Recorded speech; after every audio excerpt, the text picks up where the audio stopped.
Well, third time is the charm. And as I promised my panelists, I would insert at least maybe one bad dad joke. You don't have to fight for parking here this evening. You don't have to ask, is this seat taken? We hope that you are zooming in from the comfort of your own home or wherever you are taking in this panel. I find myself thinking about this panel as the culmination of a journey that you've been on, perhaps since the start of September, maybe even earlier. And that as you joined us throughout the course of this fall to listen to some of my colleagues talk about that life lived experience, we find ourselves here entering into December, reflecting on the parent panel, the reflections of children discovering their best today and embracing that better tomorrow mentality. Over the course of tonight's call, I'll frame out some of the what's next in the admissions process, knowing that January 15th, our admissions deadline looms on the horizon. And I'll try and frame the call and put a bow on this half of the admissions experience. As I pass the baton at the end over to our panelists and field some of your questions, it's my hope that you'll be able to dig a bit deeper and discover that partnership of hearing about that lived experience from the parental perspective. As you continue to envision that best tomorrow and the partnership with our institution, you'll be hearing from my peers who live that experience on a daily basis across all three divisions. So as we shift focus and think about the what's next in the admissions process, I put on the screen before you the application steps, as well as mentioning some important dates. You heard me earlier talk about that January 15th deadline. I do want to highlight that I know that deadline causes some undue stress and anxiety. As we think about the ability to interview families, there are components that will continue on to the end of January, as we also acknowledge that our bandwidth is limited. And at times we've pushed interviews to later in January in order to ensure that families have the opportunity to visit us on campus. As you and your students shift focus to that application and the student essays or the parent statements, I'd encourage you to center the conversation on what you find important or relevant in your life, that lived experience that you've had. Ultimately, my team will spend countless hours reading, digesting, and sifting through these essays with the sole purpose of getting to know your children and your family through this lens. So please know that we want to hear your voice, your authentic voice, because as we envision, and as you will hopefully hear tonight, that partnership and that authenticity is the baseline on which Dexter Southfield operates as we envision the success, not only next year, but for years to come. As we think about teacher recommendations or supplemental recommendations, this is an opportunity for us to hear about that lived experience from those adults that are involved in your children's day-to-day lives. And certainly I understand that next line standardized test, you can probably start to feel the blood pressure rise as many of us envision number 2 pencils and sitting in rooms with that clock ticking loudly. I want to acknowledge that this is a part of the process, a required part of the process for students applying to middle and to our upper school experience. But we certainly spend a great deal of time focusing in on those grades and that experience that your student has put forth or that journey they've put forth on a daily basis. All of this wraps up as we move through the month of January and continue to track down any missing pieces with an eye towards rendering our decisions on March 10th. And then if you are so fortunate to be offered acceptance, moving beyond March 10th, we do offer a revisit day experience. As we think about this journey, I would also like to reframe this as that iterative process, that moment of design thinking and thinking about learned experiences, lessons gained, and points of reflection.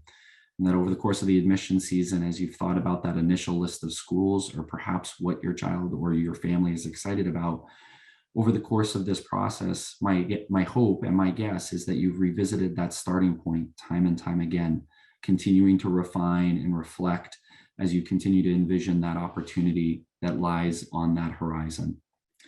As we think about Dexter Southfield, I want to circle back that we are 3 divisions living in one vibrant community with that lower school experience, pre-K through class 5, middle school focusing in on classes 6 through 8, and then our upper school classes 9 through 12.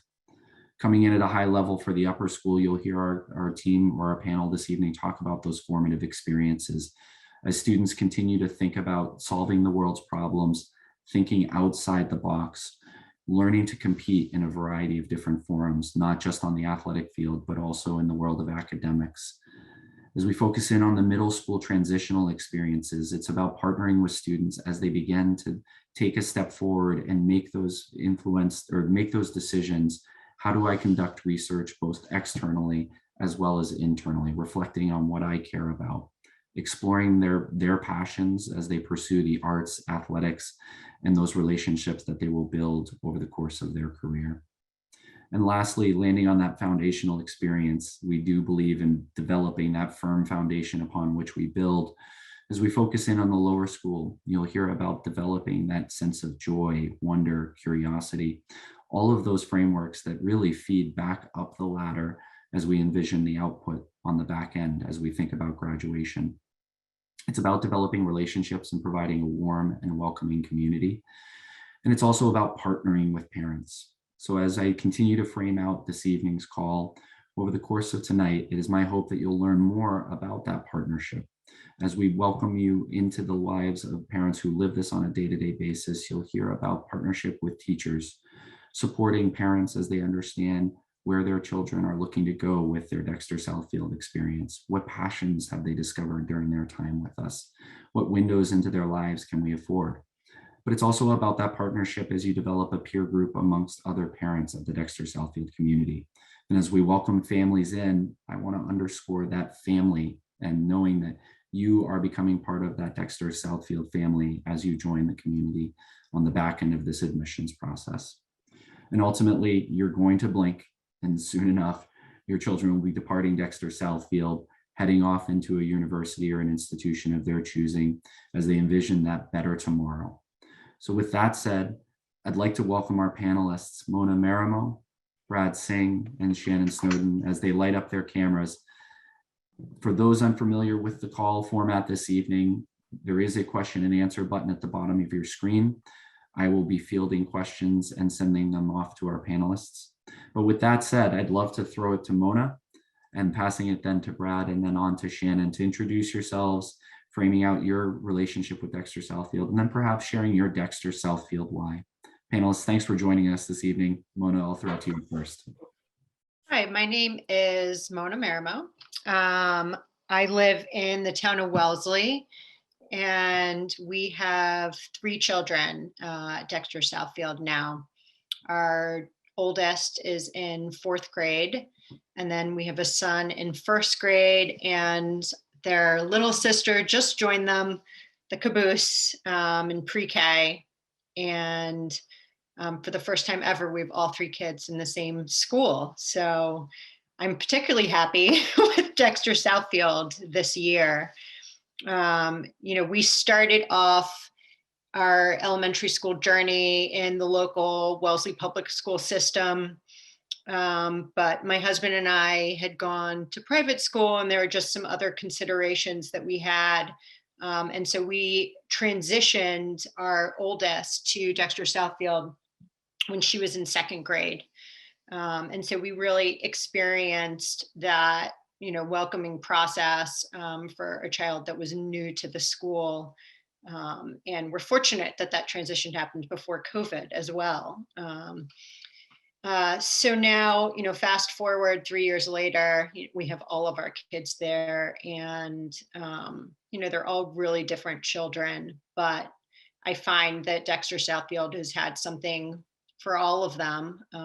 And, our Dexter Southfield why is really that, we are not from Massachusetts. We actually moved from Maryland. And as we looked at the lay of the land of different private schools, we felt like Dexter Southfield really embodied that whole child experience.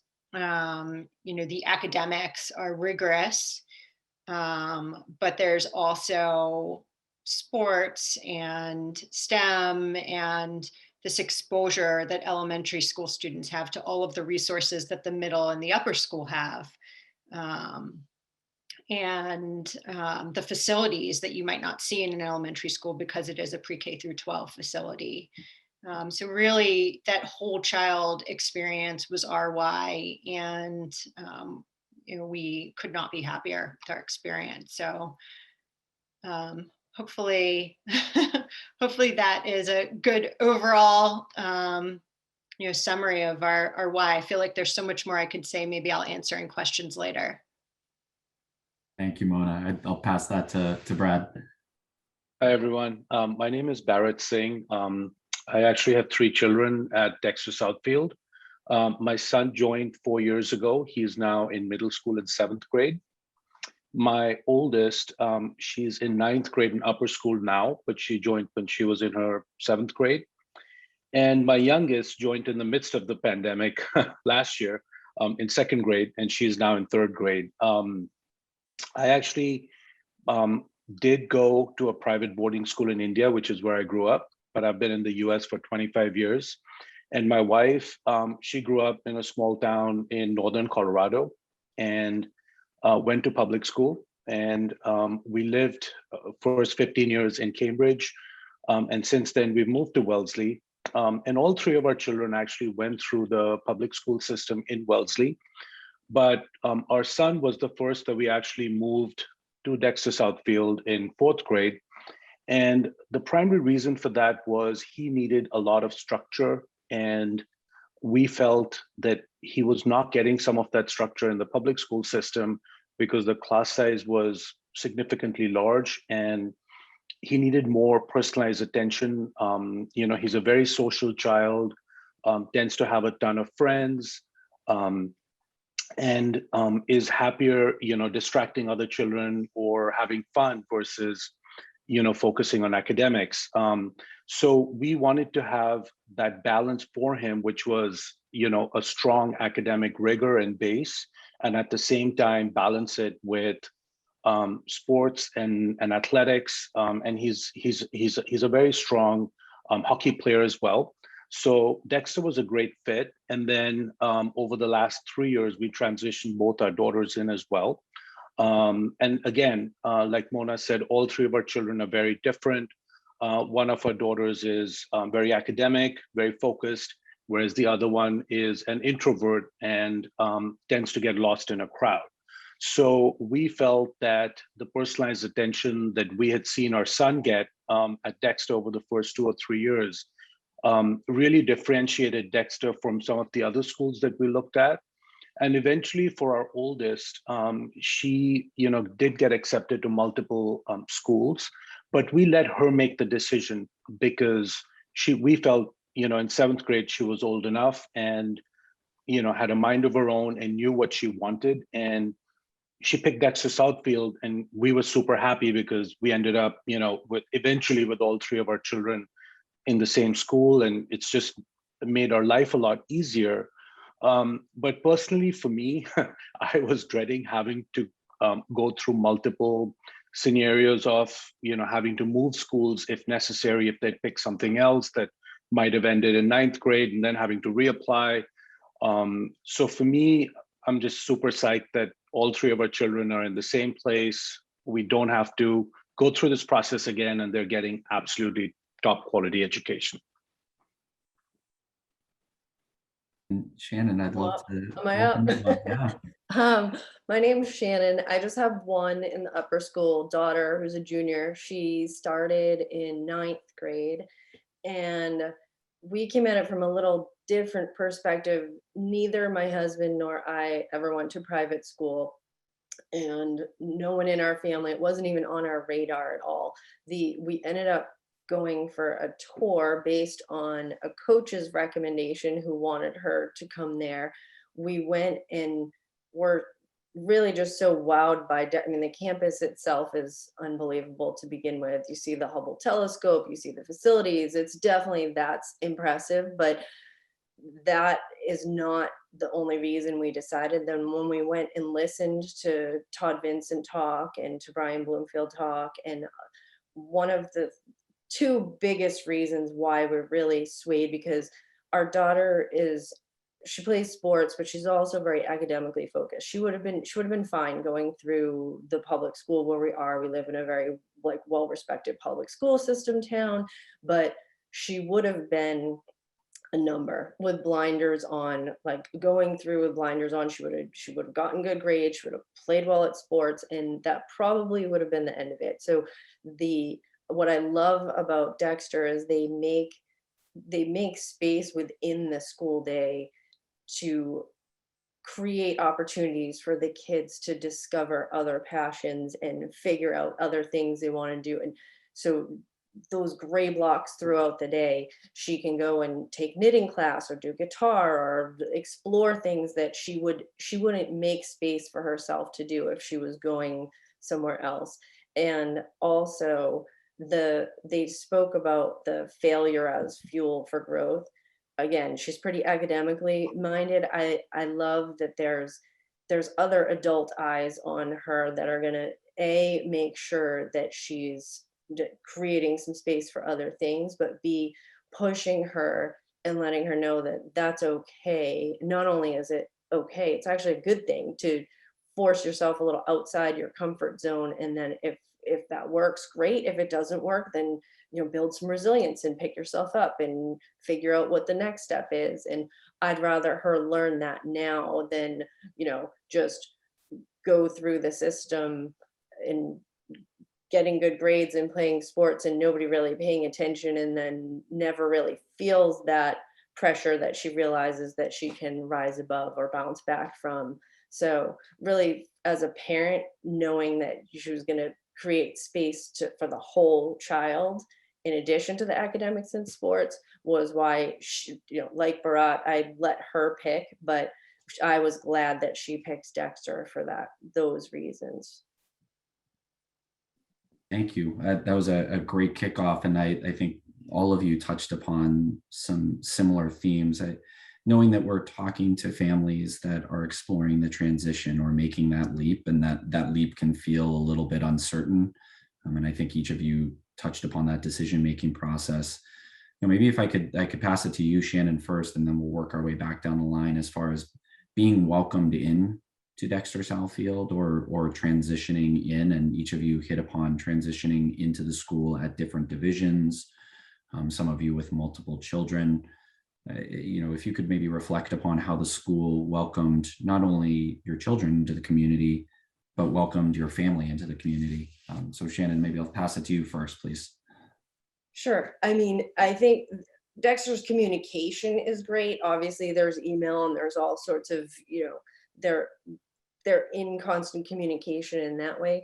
But my daughter's name's Ty. So Ty, when she came in as a freshman, they actually assigned her to a senior, not for a long term, but even just for the first few days of, hey, you're new to the school. You don't even, it's a pretty big campus. The buildings can be far flung and go outside and get to a different class.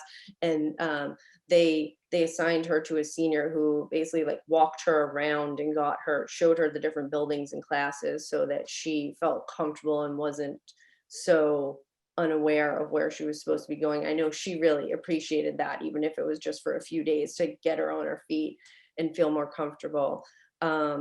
We also happened to know another family from the same area who went there. So I was in touch with that parent, but I know Dexter is very good about hooking people up with parents for incoming families, whether it be a family from the same area or a family with the same age student, so that they can help walk you through stuff or answer any questions about the logistics and how things work. So I think that's helpful. And as far as the parent part, there's always opportunity for, volunteering, and you got to jump on it quick though, because parents, rookie mistake, I tried to volunteer for something and like an hour after it was up for grabs, it was, whoops, it's all filled. So parents in general like to get involved in the opportunities whether it's Dexter Southfield Day or some other event that's happening.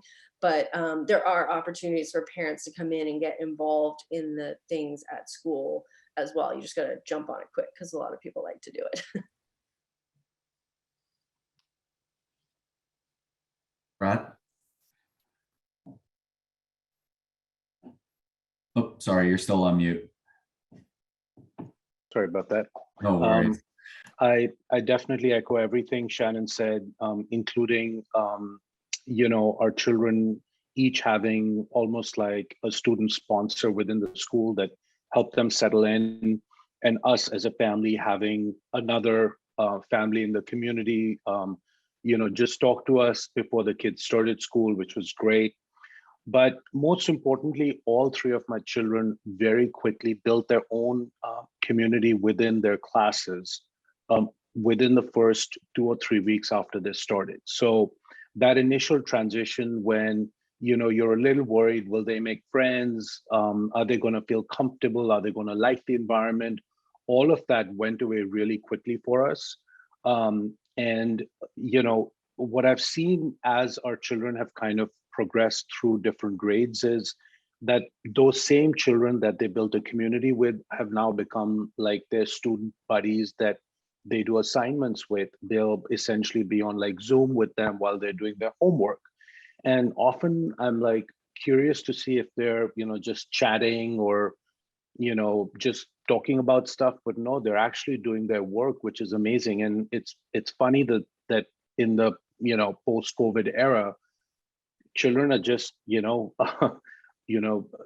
building groups via Zoom, and every evening, that's all I see on their phones. They've got 2 or 3 other children that they're collectively working on assignments or quizzing each other or helping each other. And that's just been tremendous. And I hadn't expected it to be such a strong student community as well.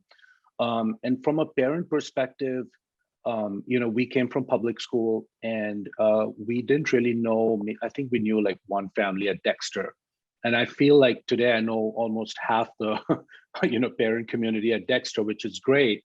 And our bus stop, I have to say, is probably the most social bus stop ever.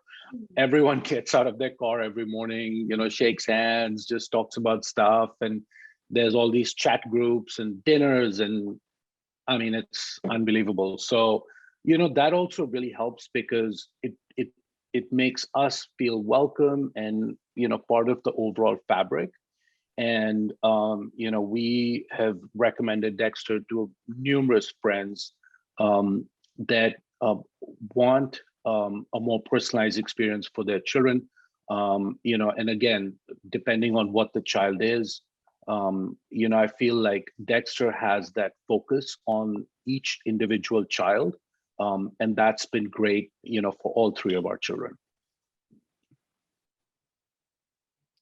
I'm still laughing at what Bharat said about the social life, because the post-COVID era of Dexter, it is just a very lively group of children, events on the campus like open skate or wanting to go see a hockey game or go to the championship football game. There's just never a shortage of fun things to do on the campus. And we also only knew one family when we started, and now I feel like everywhere I go, I'm seeing this broadened Dexter community, which has been so great coming out of COVID in particular.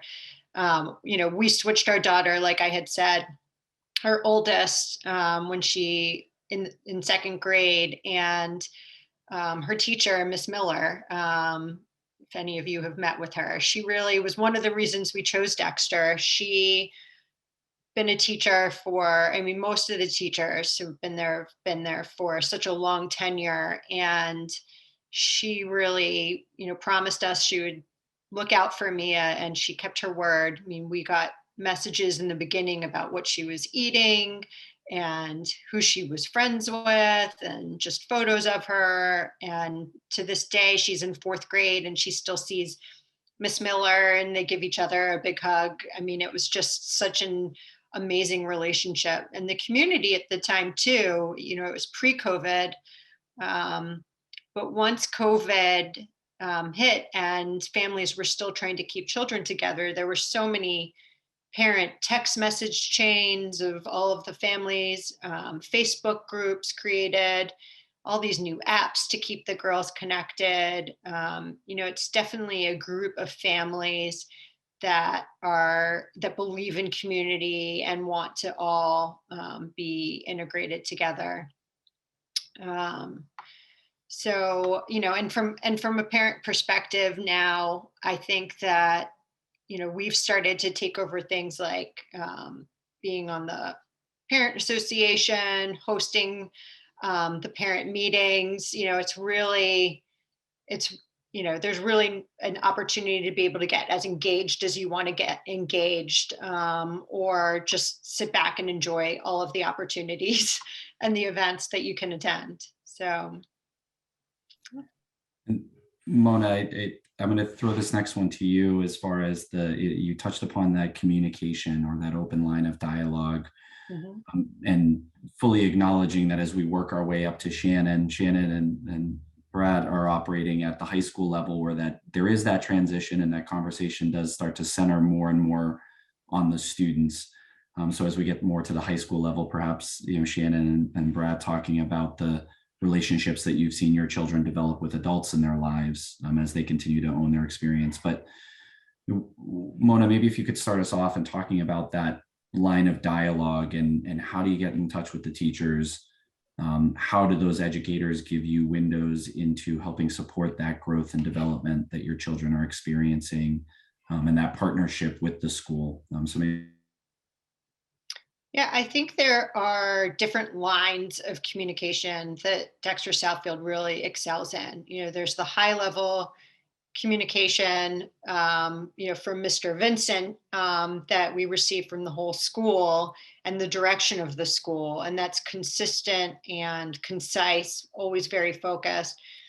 And then in the elementary school, we have Dr. Alex, who is always providing, we receive a weekly update and as needed, other incremental updates on everything that's going on within the lower school, from events to health updates and protocols, and just other fun reminders, photos that they've taken across the entire lower school. And then just drilling down to the teacher level, I just keep thinking that we are getting lucky that we have these teachers every year who are, such great communicators with us, but also just seem to know our children so well. And it just, the feedback loop with them is just so personal and in depth. And that is very drastic compared to what we had in the past, where twice a year you would get 15 minutes with a teacher. I could get 15 minutes with a teacher every week at Dexter Southfield if I wanted. They really, all of my kids' teachers have opened up the conversation with us. And they also, are sending things home with your children and helping to provide that connection between, when they're in lower school, those early years of pre-homework, things for them to be thinking about and doing at home, and just providing that transparency to parents of what they're learning in the classroom. I feel like I have my own homework because, across all three kids, we just have such transparency into what they're doing, and on a weekly level, really understand what quizzes they have, what homework they have, what the curriculum is. And, so we can have really thoughtful conversations with our children about what's going on in school as well. So I see that even with my fourth grader and my 7-year-old, and even my pre-K child. She was in a little preschool until 11 o'clock every day. And now is in a full-time school environment, but we're still receiving those thoughtful updates from her teacher on what she's eating, and whether she took a nap or not during the day, and getting cute pictures of her and her friends on the playground. It's just still such a nurturing first year welcome into Dexter Southfield. So I think that covers the elementary school communication, I think. And my apologies, I'm having a lagging bandwidth here due to, I think, web services, but thank you for continuing on.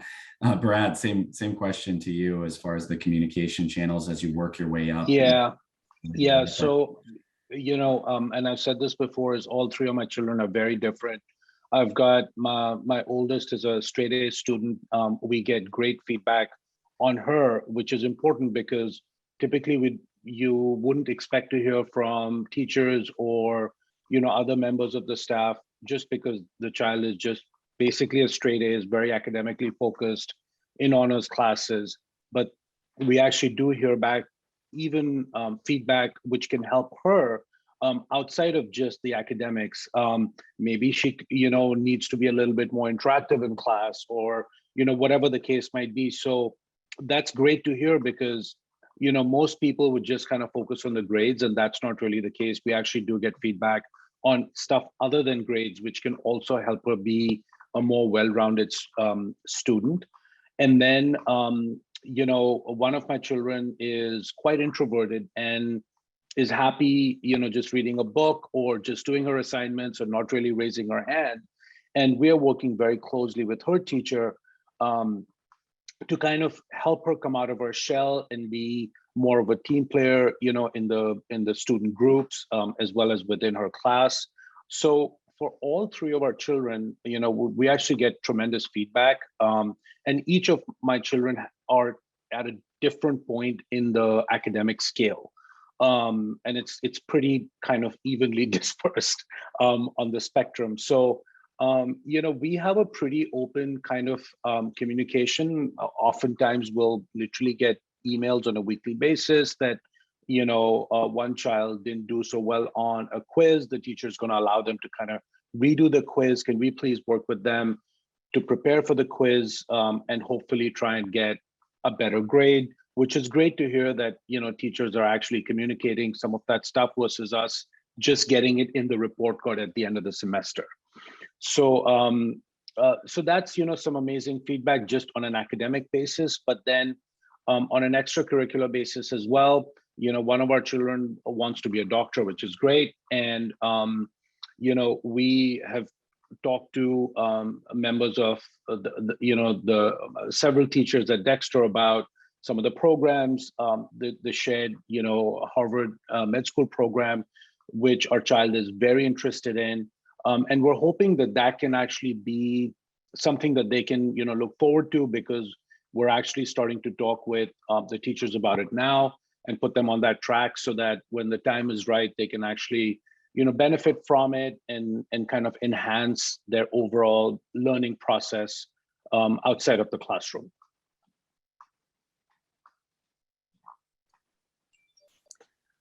All right, my turn. So building upon everything, I agree with everything they just said, obviously. And to Mona's original point of Todd communicating clearly, I think I totally agree with that. And then Dr. Bloomfield would be the upper school counterpart to giving the upper school specific updates as to what's going on.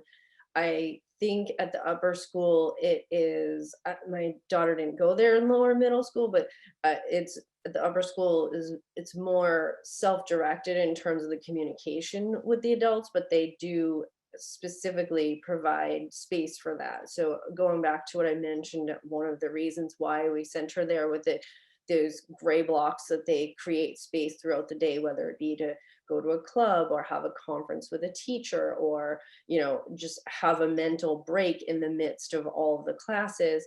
One of the things that they do on a weekly basis is have advisory. So they're assigned an advisor in upper school, and that person meets with them in a small gender specific group once a week. So they really get to know your kid outside of an actual classroom setting, and what's going on in casual conversation and how are they doing. And that's space for your kid every week to talk with other kids and with that adult of like, how are you feeling? What's going on? Get a temperature check.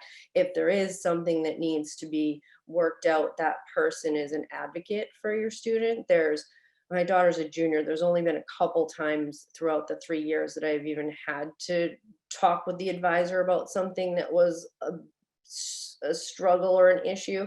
And she's been very helpful in terms of like, who should we talk to next? How do we work this out in the smoothest, most diplomatic way as possible? How is your daughter feeling? Checking back and just being a support system for those kids. And the advisory, I don't know, Ty's advisory, I believe, is only 8 kids. So they're rather small, and they really get to know your kid as an individual. So I think that's really helpful to have that separate advocate. And then there's also the space for more teacher specific talks with the conference blocks. Ty's always going, there's the teachers make time, all of them, for if kids need to come to them and ask for extra help or have questions on homework or a test or a concept that they're not fully clear on. They don't need to like cram that in the last 2 minutes when they're running in between one class or the next, or stay after school and worry about missing the bus or being late for practice. There's spaces within the day to have that communication directly with the students as well. So, but I would say they expect, rightfully so, for the kids to be advocating for themselves within those spaces that are created. And then as far as parent, I mean, I really appreciate even on the report card in the midterm reviews, each teacher writes like a paragraph on your kid. And I had never seen such a thing before. It's like the first time I got it, I almost cried because I had literally throughout her whole life had been like, pleasure to have in class, above average effort. And like, that would be it. And you would feel like maybe the teacher barely even knew your kid. And I was like, oh my goodness, this is a whole paragraph on a teacher. This teacher really knows my kid, not just all the little nuances of her as a student. And I really appreciated the fact that, wow, they know her. So I felt like even though that wasn't communication directly to me, that's really helpful in knowing that they know your kid. Shannon, a question coming in from our audience or viewing audience. They wanted to hear from the panelists touching upon some of the core values that Dexter Southfield has helped to instill in your children. Maybe centering on one, maybe two. Shannon, I'll throw it to you first as far as some of those core values that you've seen brought to the forefront through Ty's experience. Okay, I'll just pick a couple because I could rattle on forever. All right, we'll have to run a separate panel focused just on this question. All right, I'll go.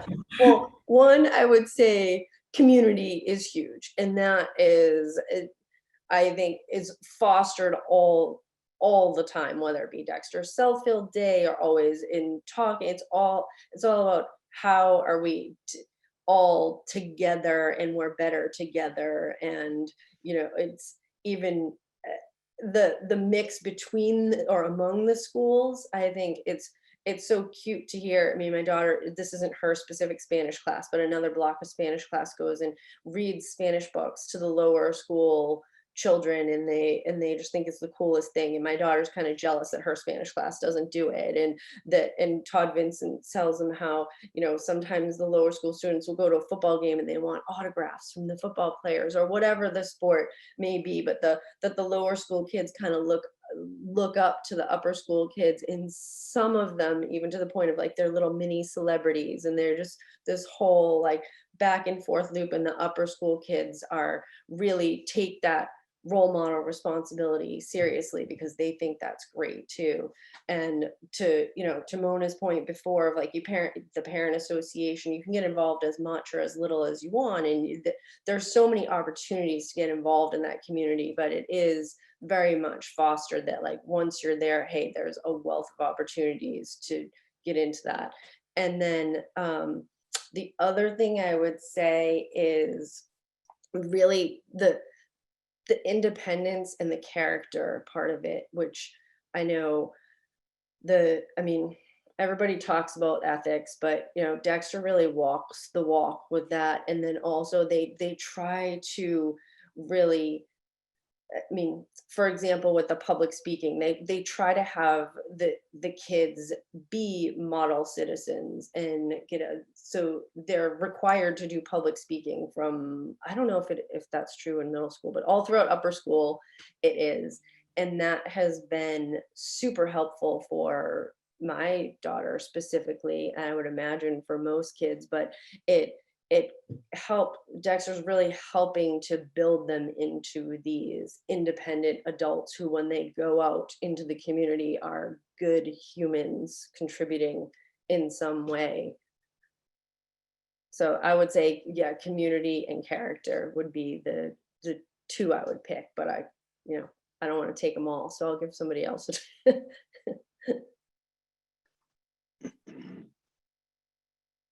So one of the key things that I think that Dexter's teaching my children is there's some of the intangibles, such as just interpersonal skills, the ability to interact with others. And I think the public speaking is definitely very integral in that. And actually the public speaking is, in lower, middle and upper schools, because all three of my children have been through that. And it's helped them kind of develop their personalities in a way that they can present themselves as more well-rounded individuals. And the two tracks, which is the single gender and then kind of merging in high school, I feel allows them to be children, as in boys be boys and girls be girls, till a certain point. And after which the merged kind of classes help them kind of develop their social skills, and the softer skills of how to be kind with each other, how to interact with each other, how to care for others, especially members of your community, has been very key. And I feel that they're much better human beings and more well-rounded, having come into Dexter. And I feel it's more of like a community effect that's happened to them. There's not just one instance, but just the way the overall community interacts with each other. They have changed how they interact with others, and how they've developed some of those very key interpersonal skills, which are super intangible. And the public speaking is definitely great, because like I mentioned before, one of my children is very introverted, and for her first public speaking, we as parents were super worried that would she freeze on stage, or how would that kind of go? And actually she did fine, and she did great, which was a big relief for us. But that was a huge achievement for our child, that she could speak in front of 100 other people in a large auditorium sitting out there, and she'd never done that. And that was definitely a very big challenge for her to kind of overcome.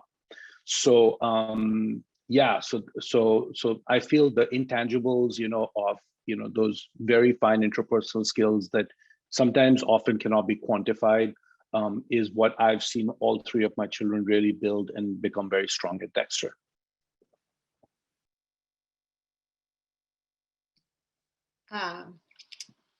Okay, so I agree with a lot of what Shannon and Bharat said. I think with the elementary school perspective, I'd say sense of community is just so integral, especially for, we had looked at some private elementary schools that ended, in middle school and didn't continue to high school. And so for, my son, for example, just feeling so connected and seeing the championship football team, and just feeling like he's a part of, the older guys' lives and what's going on with them. It's just something for them to really look up to, but also just to be a part of and aspire to. And then obviously even the sense of community within the elementary school itself. Obviously it's split by boys and girls, but academically, but my kids also, are very much aware of who is on the other side of the classrooms, and just, the fact that there are boys or girls also in the community. I like the fact that when they're in the classroom, they can really have things catered to what's right for them.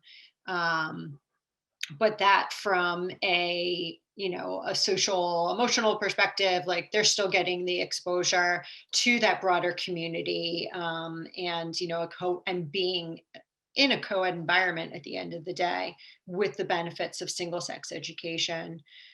So can't stress community enough for the kids or the adults. And then I also think just that sense of confidence building. I think Bharat was also talking about that a little bit too in the middle school. obviously with the public speaking, but, teachers do things like handing out little shout out cards to the students, boosting up their confidence when they catch them doing a good act, and just really rewarding them for, just day to day, the small things too. It's not just the large public speaking events. I find that my kids come home and they're just really proud of some small interaction and positive feedback that they got from their teacher on, whatever it might be, trying something new at lunch, or, spending time with the kid on the playground that they usually don't spend time with, raising their hand during math when they typically wouldn't. And so, just that like confidence building has been tremendous for all three of my kids, for different reasons. When I want to circle back to something you mentioned earlier, and I think this ties into some of the questions that are coming in, and I think we'll start to work our way towards the conclusion this evening. But you talked about that balance between rigor and support. And also I've heard each of you talk about those moments where students do have the opportunity to stumble or fall down, but I've heard each of you reflect on the growth that's come from that. Maybe if you could talk a little bit about that balance, Mona, that you were highlighting as far as that rigor and support, and how those play together, knowing that I've heard each of you articulate the differences of your children and where they are in that individual experience, but also knowing we serve a 14-year runway, and this is a long game that we're playing. So Mona, I'd love to pass that to you to start us off. Yeah, I think that, we were looking for rigor, and we were also looking for support. We wanted an academically challenging environment. But, Dexter Southfield also has that support system. And, more specifically, the teachers drill down so well on who your child is that I find that the rigor and support comes specifically on what they need. My daughter was a very early reader, and she, her teacher talks a lot about, well, she was already so advanced coming into things. How can I continue to challenge her within that? And it's really tailored, in my experience, to who your kid is and their strengths and weaknesses. And I think that's where the balance of rigor and support comes. It's not just, turning a blind eye and doing a blanket challenge across the entire classroom. I think that they're really, trying to hone in on each child and what they need and what's right for them. And I've experienced that with all three of my kids, including my 4-year-old who, she already has letter recognition. So they're going to start early reading, and they're not necessarily doing that with the rest of the class. And this is the type of feedback, that we're getting, outside of even report card times. It's just this constant feedback loop of what's going on.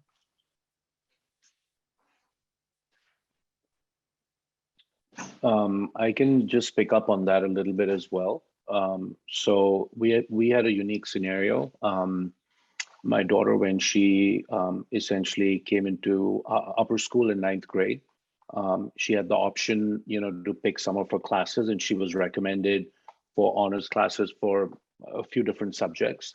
And of course, she was very kind of apprehensive of, signing up for too much because they'd just be too much work. But the teachers actually worked with us to kind of figure out what is the right balance, which classes should be honors and which should not be honors. And and actually even she thought that maybe she'd signed up for too much. But now that she's almost halfway through this year, actually, I think today was her last, midterm exam, and she's done for the semester. But she's actually kept up with a much higher level of academic challenge than what we thought she could keep up with and what she herself thought she could keep up with. And by pushing her, we feel she's been able to excel academically, which is great. And, it really helped push her outside of her comfort zone, which is super key at this point because children are still kind of discovering what they're passionate about, what their limits are, and how not to get super comfortable in just a routine kind of an academic setting. So it was great, and I'm just excited that the teachers actually pushed her to do more than she thought she could do, and she's excelled since then. So that's just been a great story for us, as parents. Well, I'd say with mine in particular, she chooses as tough as rigorous of a course load as she possibly could. For example, this year I actually recommended she take less APs and take an art class, because for me, I was like, I want her to take things that she's interested in. She leans more towards, well, I want my grades to be X and I need to have this show that I had this tough schedule. So she puts a tough course load on herself, which is why I again appreciate Dexter, because it if she was at another school, I think she would get burned out a lot more quickly. She has checkpoints, whether it be the conference blocks or it's the advisory or it's she's in common block and going to a club, and she is getting those mental breaks, because I do feel like she'd just take that course load, she'd do that and she'd do a practice and she would get no sleep, and she'd just do Groundhog Day, like homework for hours an hour, sports, go to sleep, over and over, like rinse, repeat. And that there's that balance that Dexter forces in there. And if she really was stumbling in a class, I have an easy access either through her advisor or directly to the teachers to help her kind of get back on her feet with that. So I think just, again, she's in upper school, she's putting that on herself, but there's kind of regulators there so that she's not completely like drowning in the vortex of that rigor. Well, I'm going to put you guys on the spot here as we close out the evening and think about one bit of advice that you would give families as they embark on this search process. I know we certainly have to acknowledge we are a very biased group here, and that we think there is one school in the Boston area. But I certainly know that families that are embarking upon this process are reflecting on finding that right match. So as families think about choosing Dexter Southfield, maybe if you could offer a brief little window of what they should think. So Mona, I'm going to throw it to you and then we'll work our way up and I'll wrap out our evening. Okay. Yeah. So, I mean, I am very biased. It is the only single sex operation elementary school for boys and girls in the area, and that also can continue through 12th grade. And so, we built a matrix for ourselves across all the schools, and this was the only one that really fit for our family. So this is a difficult thing for me to answer. I would say if it's not this year for your kid, to think about, future years for Dexter Southfield. Obviously, being PK through 12, I think whether or not there's openings at certain levels, speaking from the elementary school perspective, I know there are not necessarily a lot of openings. People's lives change, people move. We've seen transitions like that happen all the time. So I wouldn't, deter anyone from applying just because they don't think there's space. But, I would continue to, if there isn't space in the elementary school this year, I do know families who waited and then the opportunity was right and they did get in the next year. And I know that's not really what anyone wants to hear. But at the same time, switching your school is a really big decision. And if your gut feels that Dexter Southfield is right, there are some other entry points, and there are other ways. This particular family that I'm thinking of, they ended up sending their son to Dexter Southfield Camp over the summer and just got more exposure to the school. And the next year, he did end up getting in, and there was a space for him. So I think that would be, one of my biggest pieces of advice from an elementary perspective.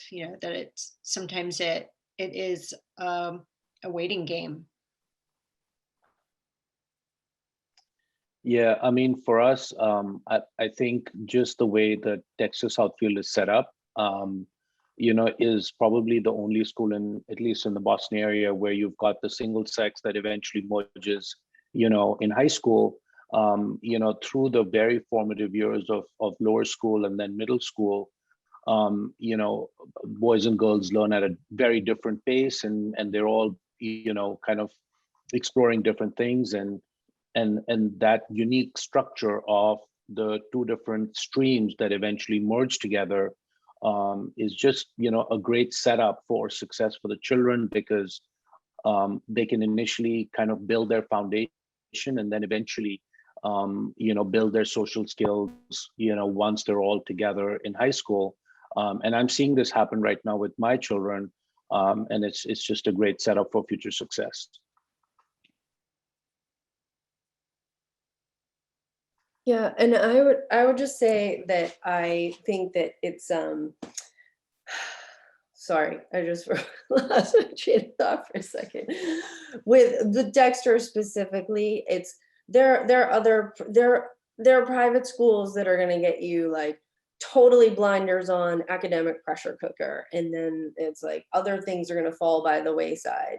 And there are private schools that are maybe more heavily focused on sports, and then the academics a little bit fall by the wayside. And there's some that are really small, and there's some that are really big, and your kids could get lost in the mix. I feel like Dexter is this perfect cocktail of, it's a blend of it. It has rigorous academics, no doubt, but it's not at the detriment of, you don't have to worry that your kid is gonna like drown in that, because that's the only goal, is just blinders on academics and nothing else matters. They really are looking at the whole child, and they want you to play sports, they want you to be in clubs there, and it's a good enough size where there are lots of other kids. It's small enough that you don't get lost in the mix either, and you get that individual focus. So I just think for us, it's the perfect blend of all good things without losing anything in the mix. And then separately, a little tangent, I just want to touch a little bit on the COVID part, which is that I know a lot of people with children at other private schools, and Dexter hands down did by far the best job of putting their money where their mouth was, of having the kids safely in school.